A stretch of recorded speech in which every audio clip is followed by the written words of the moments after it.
तो आज हम बात करेंगे एनिमे के बेस्ट विलन्स के बारे में। देखो मैं पहले ही बता रहा हूँ, इन्हें कोई रैग नहीं करेगा, ये सभी बैडएस विलन हैं। और अगर इस लिस्ट में कोई आइकॉनिक विलन छूट गया हो तो तुम मुझे कमेंट में ज़रूर बताना, मैं इस वीडियो के पार्ट 2 में उसे भी ऐड कर दूंगा। Greatest anime villain in anime history, Madara उचिहा।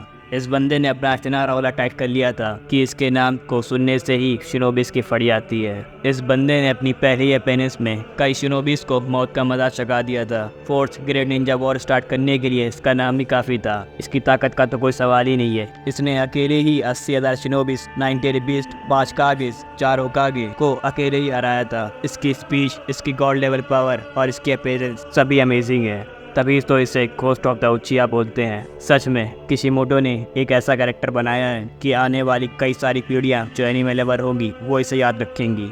Don क्यूवेटे flamingo, जितना खतरनाक इसका नाम है उससे भी खतरनाक इसका कैरेक्टर डेवलपमेंट किया गया है। इसने 10 साल की एज में अपने ही बाप को मार दिया था। अपने बाप को मारने के बाद इसने अपने अंदर की अच्छाई, रहम, भरोसा खत्म कर दिया था। इसकी हंसी, इसके चलने का स्टाइल और खास करके इसके कोट सभी बैडएस हैं। देखने में तो ये साइको टाइप का लगता है, पर बात है ये पते की करता है। तुम कह सकते हो कि ये वन पीस का सबसे बेस्ट विलेन है। इसे मारिस जोस के ऐसे सीक्रेट्स पता है कि उनकी बदौलत ये पूरी दुनिया को हिला सकता है। किबुत्सुजी मुज़ान, दुनिया का पहला डीमन, जिसके डीमन बनने के बाद इसका पूरा खानदान श्रापित हो गया था। हजारों सालों से भी ज़्यादा जिया हुआ ये डीमन जो लगभग इमॉर्टल है, ये इतना पावरफुल है कि इससे सारे आशिरा मिलकर भी इसे हरा नहीं पाए। ये इतना डोमिनेटिंग है कि अगर डीमन इसका नाम भी लेते हैं तो वो मारे जाते हैं। डीमन स्लेयर में जो भी हो रहा है वो इसी की वजह से शुरू हुआ था। इसी की वजह से कई लोग डीमन बने, इसी की वजह से कई लोग डीमन के हाथों मारे गए। इसका कैरेक्टर ताकतवर होने के साथ रूथलेस और मैनिपुलेटिव भी है। इसके फर्स्ट अपीयरेंस से लेकर लोअर मून को मारने तक और अकाजा को थ्रेड्स कराना सब बैडएस है। लेकिन कहा नहीं गया है कि कोई भी शख्स बुरा नहीं होता, उसके हालात उसे बुरा बना देते हैं। ऐसे ही मुज़ान की भी बैक स्टोरी है। किसे पता था जिसका जन्म लेना मुश्किल था वो आगे जाकर एक इमॉर्टल डीमन बनेगा। फ्रीज़ा, मास्टर अकीरा तोरियामा ने 30 साल पहले ही एक ऐसा विलन बना दिया था जिससे इंस्पायर होकर कई सारे विलन्स बनाए गए हैं। Frieza is the example of evilness. इसे घंटा फर्क नहीं पड़ता है कि तुम्हारी ज़िंदगी कितनी भी झंड हो, ये तब भी तुम्हें ख़त्म करके ही रहेगा। एक कैरेक्टर को जो चीज़ विलन बनाती है वो है इसकी एविलनेस, और फ्रीज़ा में तो ये भर भर के है।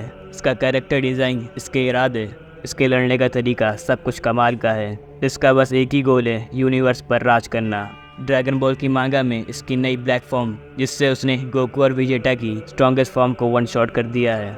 Johan Liebert, the greatest anime manipulator of all time. जिसने मास्टर देखा है उसे पता होगा कि ये बंदा कितना खतरनाक है। ये बंदा जिसने ना जाने कितने लोगों को मैनिपुलेट करके कितने लोगों को मारा है और कितने लोगों को मरवाया है। ये नौजवान जिसका एक्सपीरियंस 70 साल के आदमी से भी ज़्यादा है। ये बंदा सच में एक मास्टर है। इसके हिसाब से ज़िंदगी जीना वक्त की बर्बादी है, तभी ये मौत को भी चैलेंज करता है। सच में यार, इससे स्मार्ट कैरेक्टर मैंने आज तक नहीं देखा। मैं तो कहूँगा अगर तुमने मास्टर नहीं देखी है तो इसकी वजह से तुम मास्टर ज़रूर देखना।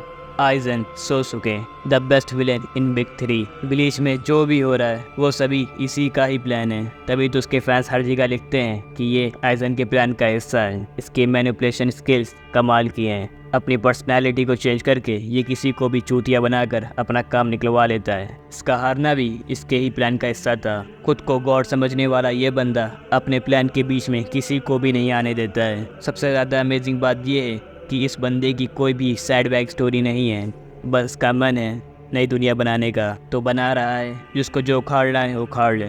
लाइट यागमी, 17 साल का ये हाई स्कूल स्टूडेंट जिसने कसम खाई थी कि ये डेथ नोट का इस्तेमाल करके दुनिया से क्राइम को ख़त्म कर देगा और इस दुनिया का नया गॉड बनेगा, और वो ये करता भी है। इसकी मैनिपुलेशन स्किल और इसकी इंटेलिजेंस दोनों ही कमाल की हैं। इसके प्लान के बीच में जो भी आया है उसने उन सभी को मार दिया है। इसे सिर्फ अपनी जान की परवाह थी और किसी की नहीं। ये दुनिया को अपने हिसाब से चला रहा था।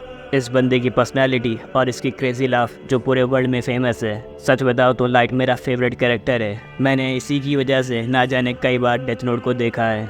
ग्रिफिथ, इससे हरामी विलन मैंने आज तक नहीं देखा है। इस बंदे का कैरेक्टर डेवलपमेंट जिस तरीके से दिखाया गया है वो सच में काबिल तारीफ़ है।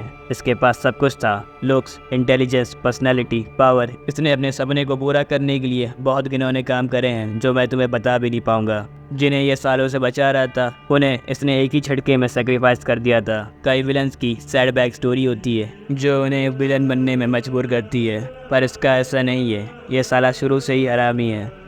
तो ये लिस्ट यहीं पर ख़त्म होती है। मुझे माफ़ करना अगर मैंने तुम्हारे फेवरेट विलन को इस लिस्ट में ऐड नहीं किया है, तो मैं इस वीडियो के पार्ट 2 में उसे ऐड कर दूंगा। तो आज के लिए बस करते हैं, मैं मिलूँगा तुमसे अगली वीडियो में। तो बाय बाय।